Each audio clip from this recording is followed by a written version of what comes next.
Hello and welcome to my YouTube channel concept clear students. तो पिछली video में हमने डिस्कस किया था about what is oxidation and reduction.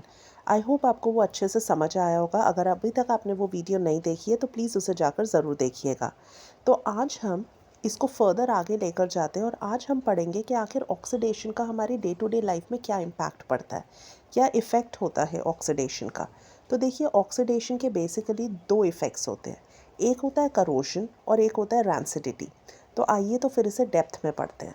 सबसे पहले हम करोशन का मतलब समझते हैं। देखिए, करोशन में क्या होता है ना, सबसे पहली बात तो ये एक स्लो प्रोसेस है।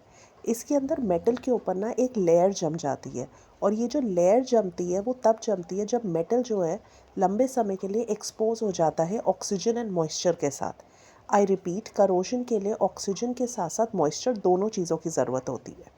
आपने अक्सर देखा होगा रेडिश ब्राउन कलर की एक लेयर जम जाती है हमारे आयरन के मटेरियल के ऊपर, जिसे आप जंग कहते हैं या फिर आप रस्ट कहते हैं। इस प्रोसेस को कहते हैं रस्टिंग।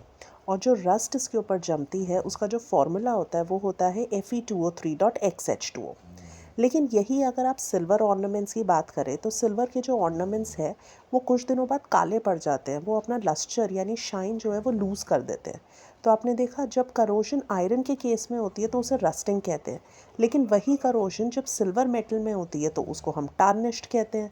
वैसे ही जब आयरन के ऊपर रस्टिंग होती है या करोशन होती है तो वो रेडिश ब्राउन कलर की लेयर जमती है। और जब सिल्वर के ऊपर करोशन होती है तो उसके अंदर ब्लैक कलर की लेयर जमती है। अब वही अगर आप कॉपर ले लेंगे तो कॉपर के ऊपर ग्रीन कलर की कोटिंग आ जाती है जब उसमें करोशन देखने को मिलती है। तो सबसे पहले तो आपको पता होना चाहिए कि किस में कौन सा कलर होता है। जैसे आयरन के ऊपर मैंने आपको बताया रेडिश ब्राउन कलर, सिल्वर में मैंने ब्लैक बताया और कॉपर में आपको ग्रीन बताया। तो आपको ये कलर्स अच्छे से पता होने चाहिए और आपको पता होना चाहिए कि किस मेटल के अंदर करोशन को क्या प्रोसेस कहलाता है। जैसे फॉर एग्जांपल मैंने आपको बोला आयरन में करोजन होती है तो रस्टिंग, सिल्वर में होती है तो टार्निश्ड। ये सब चीज़ें आपको पता होनी चाहिए। 1 मार्क के क्वेश्चंस है ये सभी। अब चलिए रस्टिंग को थोड़ा और डेप्थ में समझते हैं। मान लीजिए मैं एक दरवाजे का एग्जाम्पल लेती हूँ। दरवाजे में अक्सर आपने देखा होगा कि जंग लग जाती है, रस्टिंग हो जाती है।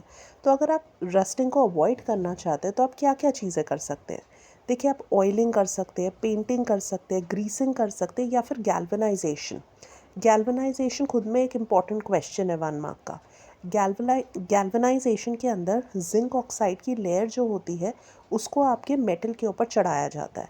इसे कहते हैं coating of zinc on the metal. तो ये आप प्लीज़ अच्छे से कर लीजिएगा। अब बात करते हैं रैंसिडिटी की। देखिए, क्या होता है ना, अक्सर आपने देखा होगा गर्मियों के सीज़न में क्या होता है, अगर आप खाना फ्रिज में नहीं रखे बाहर छोड़ देते हैं तो उस केस में खाना जो है वो ख़राब हो जाता है। ख़राब इन द सेंस, या तो उसमें से फाउल स्मेल आती है या फिर उसका टेस्ट जो है वो ख़राब हो जाता है।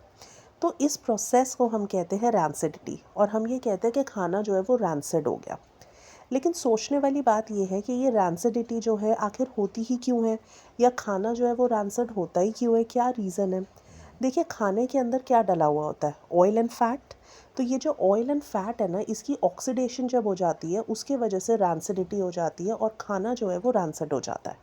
तो इन केस अगर आप रैंसिडिटी को अवॉइड करना चाहते हैं तो इसके कुछ स्टेप्स होते हैं। देखिए, या तो आप एंटीऑक्सीडेंट्स का इस्तेमाल कर लीजिए या फिर आप इसे लो टेम्परेचर पे रखिए। लो टेम्परेचर से मेरा मतलब है, आपने देखा होगा खाना जो है अगर आप फ्रिज में रखते हैं तो थोड़ा लंबे समय तक वो ठीक रहता है, जल्दी से ख़राब नहीं होता। या फिर आप उसकी वैक्यूम पैकिंग कर सकते हैं।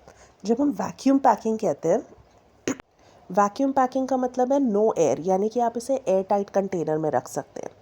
अब एक और चीज़ है हमारे पास, नाइट्रोजन। आपने सुना होगा कि चिप्स के जो पैकेट है it is flushed with nitrogen. अब इसका क्या मतलब होता है, अगर आप चिप्स के पैकेट को देखेंगे तो जो चिप्स का पैकेट होता है उसके अंदर चिप्स कम होता है और हवा ज़्यादा भरी होती है। तो ये हवा कुछ और नहीं होती स्टूडेंट्स, ये नाइट्रोजन होती है। और ये नाइट्रोजन को उसमें डाला क्यों जाता है, ताकि चिप्स जो है वो लंबे समय तक ठीक रह सके और उसकी क्रिस्पीनेस जो है वो बरकरार रह सके। आई होप आपको ये सब चीज़ें अच्छे से क्लियर हो गई होगी।